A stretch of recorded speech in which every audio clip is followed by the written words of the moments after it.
ಇವಾಗ ಅದೇ ಥರದ್ದು ಇನ್ನೊಂದು ಚೆಕ್ ಮಾಡೋಣ. ಸೇಮ್ ಡಿಸೈನೇ ಬರುತ್ತೆ ಅದು, ಬಟ್ ಸ್ವಲ್ಪ ಕಲರ್ ಚೇಂಜ್ ಇರುತ್ತೆ ನೋಡಿ. ಇದು ಈ ಡಿಸೈನ್ ಏನೋ ಗೊತ್ತಿಲ್ಲ, ಒಂಥರ ಚೆನ್ನಾಗಿ ಕಾಣಿಸುತ್ತೆ. ಸ್ಯಾರಿ ಮೇಲೆ ಹಾಕೊಂಡ್ರು ಸಖತ್ತಾಗಿ ಕಾಣಿಸುತ್ತೆ. ಇದನ್ನ ಆಲ್ರೆಡಿ ಒಬ್ರು ಕೇಳಿದ್ದಾರೆ, ಸೊ ಅವ್ರಿಗೆ ಕೊರಿಯರ್ ಮಾಡ್ತೀನಿ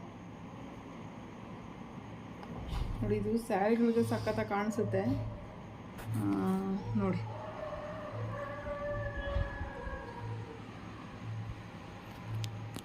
ನೋಡಿ ಇವಾಗ ಎಷ್ಟು ನೀಟಾಗಿ ಕಾಣಿಸುತ್ತೆ ಅಂತ. ಸೊ ಸ್ಯಾರಿ ಮೇಲೆ ಹಾಕೊಂಡ್ರಂತೂ ತುಂಬ ನೀಟಾಗಿ ಕಾಣಿಸುತ್ತೆ. ಫುಲ್ಲು ಹ್ಯಾಂಡ್ಮೇಡು, ಫುಲ್ಲು ಒಂದೊಂದು ಡಿಸೈನ್ ಕೂಡ ಒಂದೊಂದು ಇದರಲ್ಲಿ ಇದೆ.